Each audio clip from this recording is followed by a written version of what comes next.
What's up, people? What's up? What's up? What's going on, y'all? What's going on? Thank y'all for walking with me.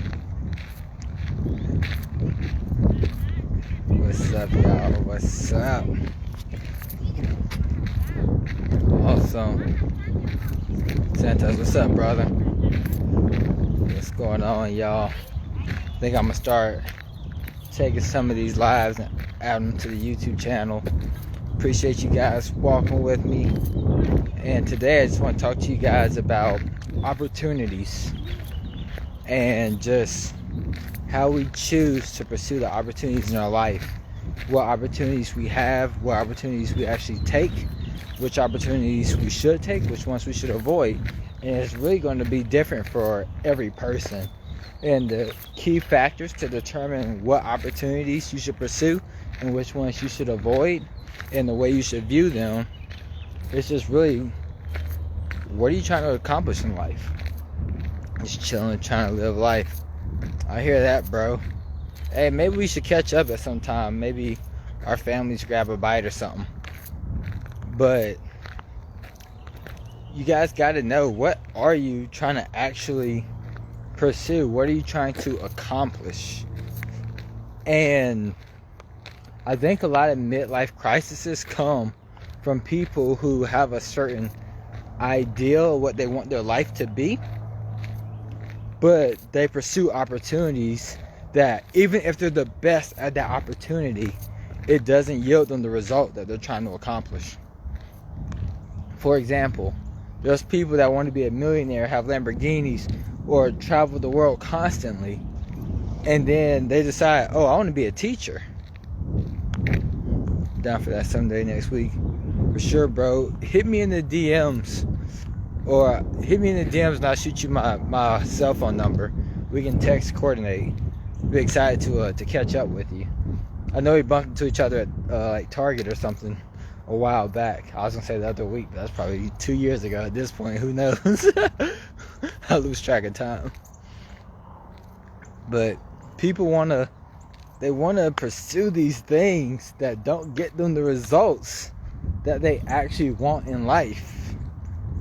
And people just have to, they just got to take the time to really evaluate, like, what is it that you want most versus what you want now?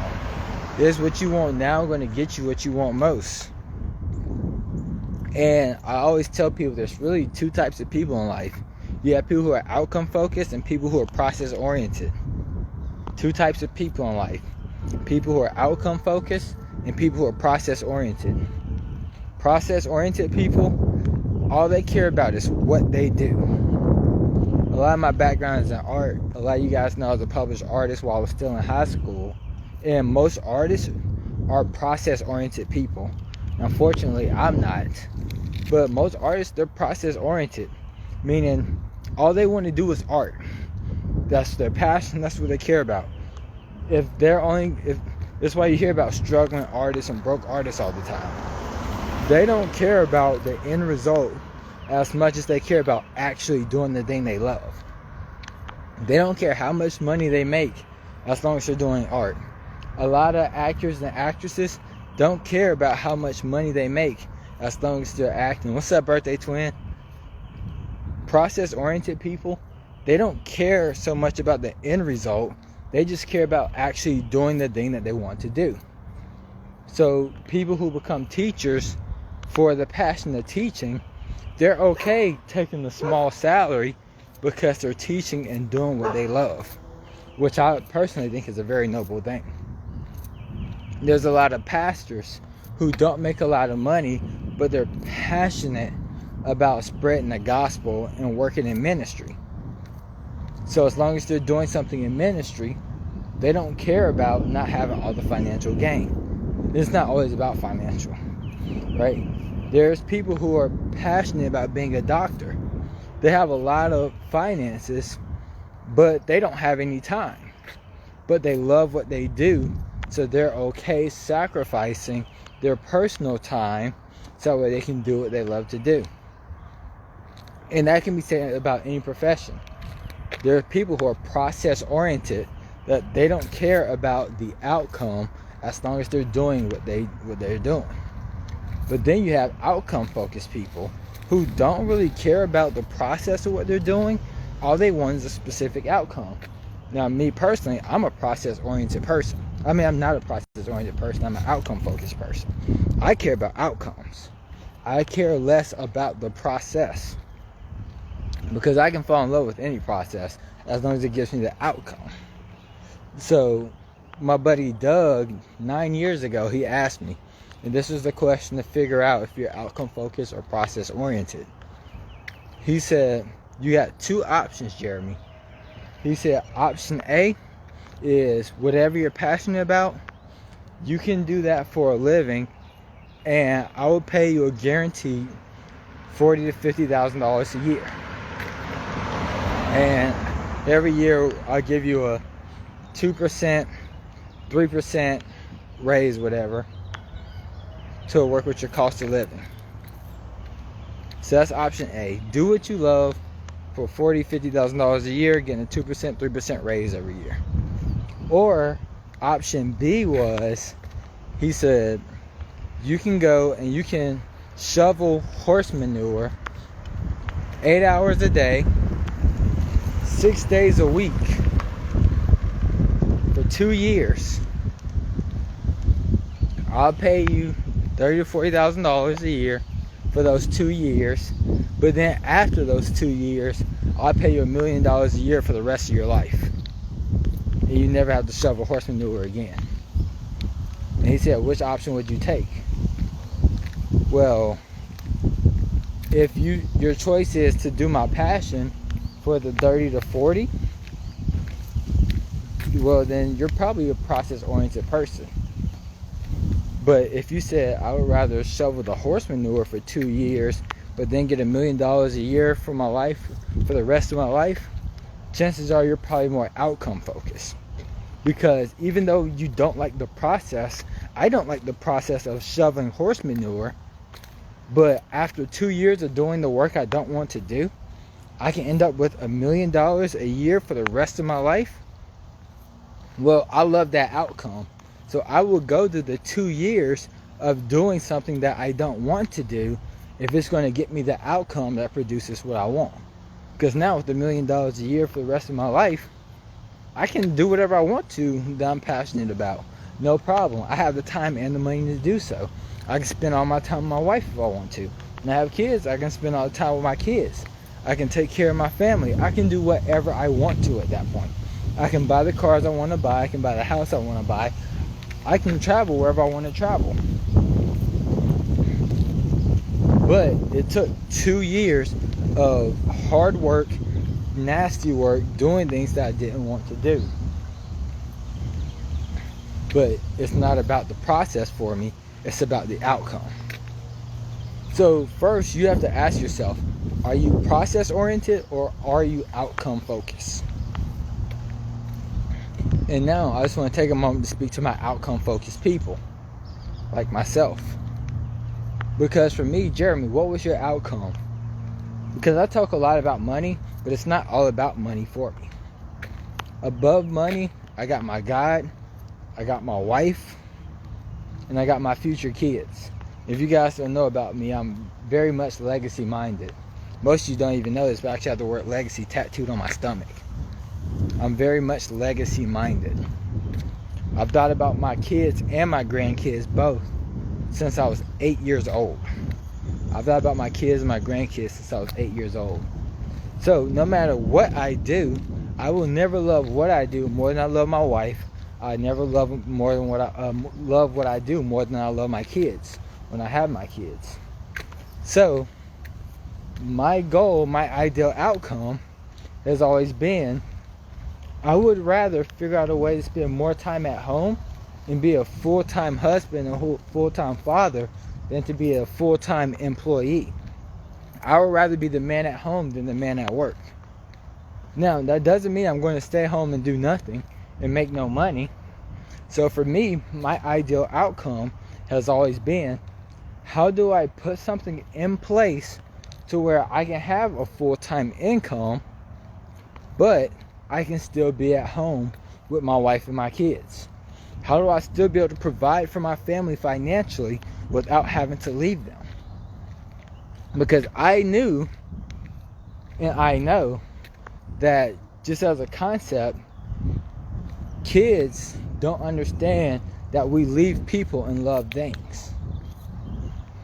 We tell our kids, I love you, I love you, I love you, I love my job. Or you might even say, I don't love my job, but I love you. And then every single day you leave your kids and you spend more time at work than you do with your kids. And the way it registers in their subconscious is, well, mommy and daddy spend more time with job than they do me. They must love their job more than they love me. Now, as an adult, we understand that's not the case. But kids can't grasp that type of concept yet. They don't understand the realities of life. And there's a lot of us that wish our parents were there with us more, that didn't have a full-time parent. Maybe if you had a full-time mom, but dad was always at work, that type of loving, nurturing relationship you got with your mom, it held a little bit stronger than it did with dad, because dad wasn't always there. Even though as adults, we know dad's just out doing what he needs to do for the family. It's because he loves the family that he will work 8, 9, 10 hours a day and go slave away for the family. But kids can't grasp that concept. So how do I avoid that? How do I put something in place that way my kids can say, man, not only did my dad make sure we had a good home, we were in a good neighborhood, we were always safe, we were always well fed, we were always well clothed, he was always here with us also. And then I wanted my kids to always be able to say, man, we lived an incredible life. We had more options than most people, and both of my parents were always here with me. I got to spend all day with my parents until they tell us, hey, like that, I'm tired of you. Let me go play by myself. But I just wanted to be there. That's always been my goal. It's always been my dream. I always want to be a full-time husband and a full-time father. I would never love what I do more than I love my wife. I'll never love what I do more than I love my kids. And don't get me wrong, I love what I do. But I think I love what I do primarily because it allows me to spend time with the ones I love. I can't put a price tag on, before my grandma passed, I was there the night before to see her. That I was there to go see my granddad right before he passed. No problem. You can't put a price tag on that. I remember my mentor telling me about, my mentor is here in North Carolina. His dad was in Indiana. His family's in Indiana. Gets a call from his dad, and he's like, hey, I've been having this pain in my chest. And he's like, well, Dad, you should go get that looked at. Nah, I don't like going to the doctors. You know that.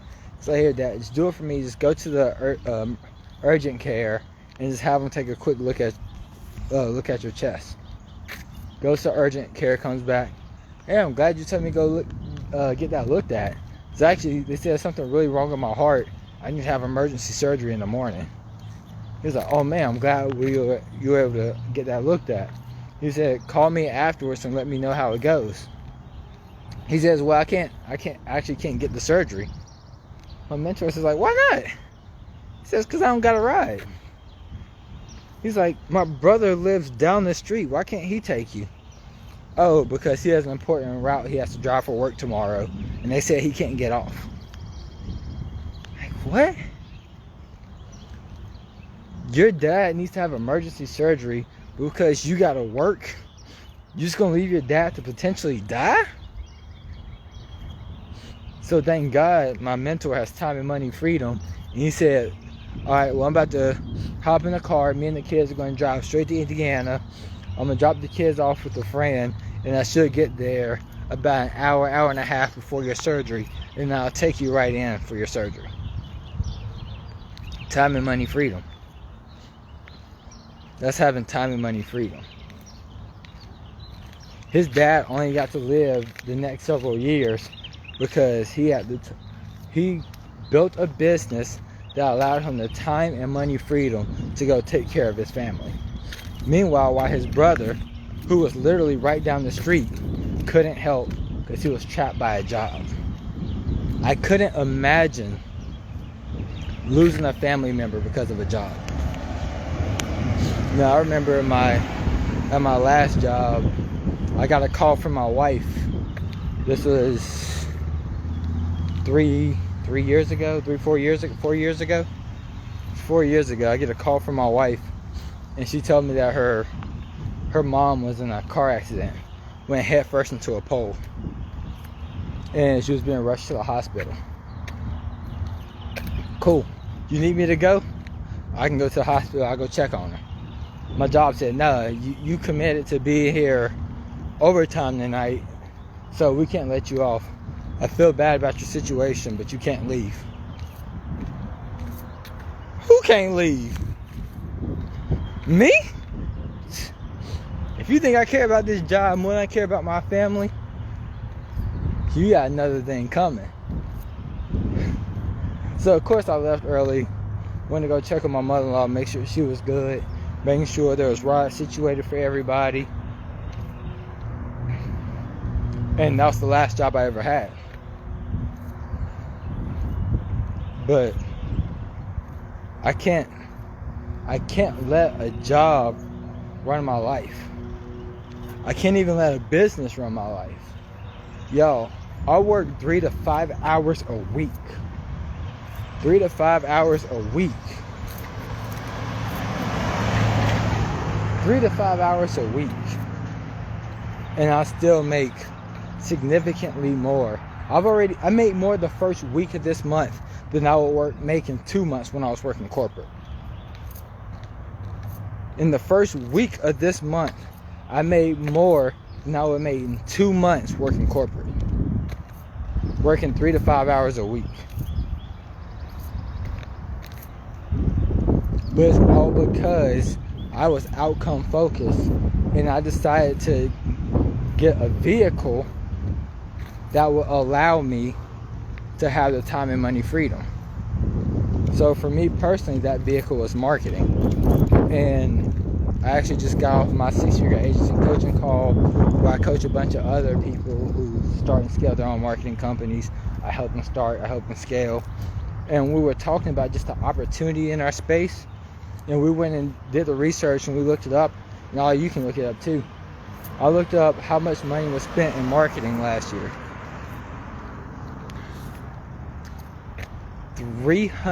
Just under $300 billion companies spent in marketing. I'm sorry, get that sun out y'all's eyes.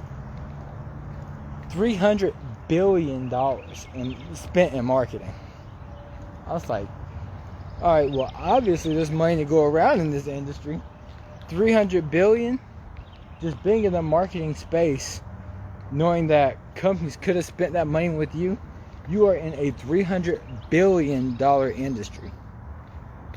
$300 billion. Then I looked up, well, how many marketing companies are actually in the U.S.?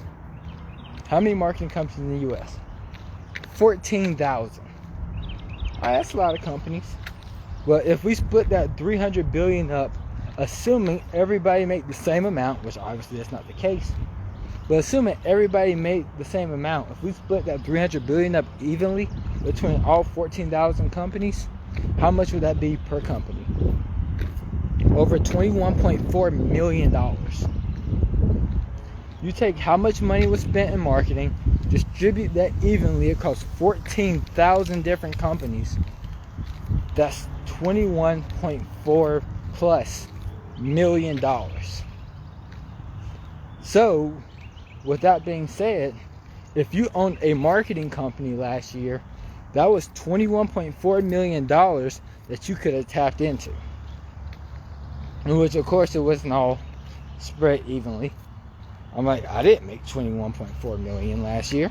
And I have people on my space, I have friends that made hundreds of millions. And I know a guy that personally did $10 billion last year. Jordan Zimmerman, he did $10 billion. So, all that to say, I chose a vehicle that's extremely lucrative. I actually got notifications popping up right now from my assistant send me, she works part-time, just send me her end of the day report. Because I'm in a very lucrative space, y'all. Very, very, very high profit margins. Very high profit margins. I watch Shark Tank now, and I see these companies and their revenue and how much they take home. And me and my wife, we just laugh at it. I'm like, it ain't no way I can make that little bit of money. There's literally other companies that could do $600,000 more than me in revenue and make $100,000 less. It doesn't even make sense how extremely high these profit margins are. I remember when I was first starting in the space, I was talking to my buddy Andrew, and he was like, yeah, my agency, he was like, dude, we're doing $80,000 a month and $72,000 of it's profit. I was like, bro, that's insane. The labor is cheap. And then if you really start to grow it and scale and you want it to be something really big, like we're growing ours to be pretty substantial. But even then, your profit margin should never drop below 50%. You should always be somewhere between 50 to 60% if you're growing and scaling. If you're not trying to grow and scale really far, then you can run 80% profit margins. All you do is get some virtual assistants overseas in the Philippines, pay them a fair wage based off of their wages, and they handle all the work for you. It costs you next to nothing. You spend a little bit in advertising, and just make sure you do a good job in fulfilling your services, and make sure your clients come back and they pay you over and over and over again, and make sure you're actually charging enough money. And like my buddy Andrew, he was charging $750 a month when he was making 80-ish thousand, and well, he was charging between $750 to $1,000.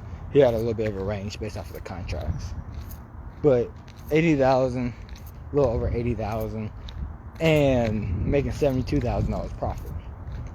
Charging between $750 to $1,000.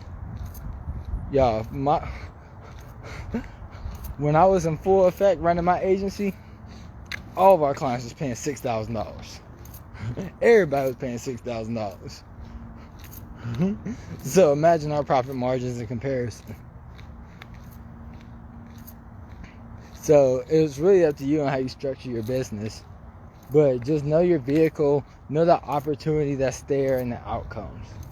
Now, if you're process oriented, just don't even worry about any of this rant I just said. Just go find out what you love to do and just go do that. Be happy doing that. But for me, I'm really outcome focused. So I encourage everybody to figure out what is it that you love in your life. What does your ideal outcome look like? And how do you design a life that gets you that ideal outcome? For me, I love my family and I love to have options. I love time, money, and location freedom. I love to work when I want. I love to be able to travel when I want. I love to be able to spend time with who I want. I love having a bunch of multi-millionaire friends. I love being able to just spend an abundant amount of time with my wife. Like, spend time in abundance. Being able to take care of family. Being able to give to charities. To be able to give to missions. Missionaries and fund. All these different things. Like, I'll still give around 20% of my income away every year. And I've done that probably. I've been given no less than 12% for probably the past 8 or 9 years. But I've probably been giving 20% away for probably the past 4 years. Close to 20%. Between 17 and 20%. Probably the past 4 years. And the more money I make, obviously, that's the more I give. Like, I give to so many different charities, so many different ministries, so many different non-profits. So that's a big passion of mine, is just to be able to give. But I don't know what it is for y'all. But this one thing I do know is I love y'all and I appreciate y'all. And if you guys want to learn more about me, and what I do and how I do it. I am doing a mastermind here in Charlotte, May 6th, Mansion Mastermind. We're renting out a mansion for the event. Almost Locked Down Lamborghini is one of our sponsors. Got a couple other sponsors coming in. A lot of people coming in. So, because of our sponsors coming in to take care of things, I've been able to dramatically reduce the price. So, you can get tickets for as low as $47. Promo code BIRTHDAY. You get extra 30% off. Just click the link in my bio. Neverworkto40.com/mastermind. Neverworkto40.com/mastermind. Click the link in the bio if you're on my Instagram. And yeah, go ahead and get a ticket. I got a bunch of speakers coming in. It's going to be a crazy powerful event, and I can't wait to see you guys there. I'm not going to do a big heavy promo on it, but it's going to be absolutely insane. Tickets as low as $47. So click the link, neverworkto40.com/mastermind. Click the link, grab a ticket. See you guys there. Love y'all.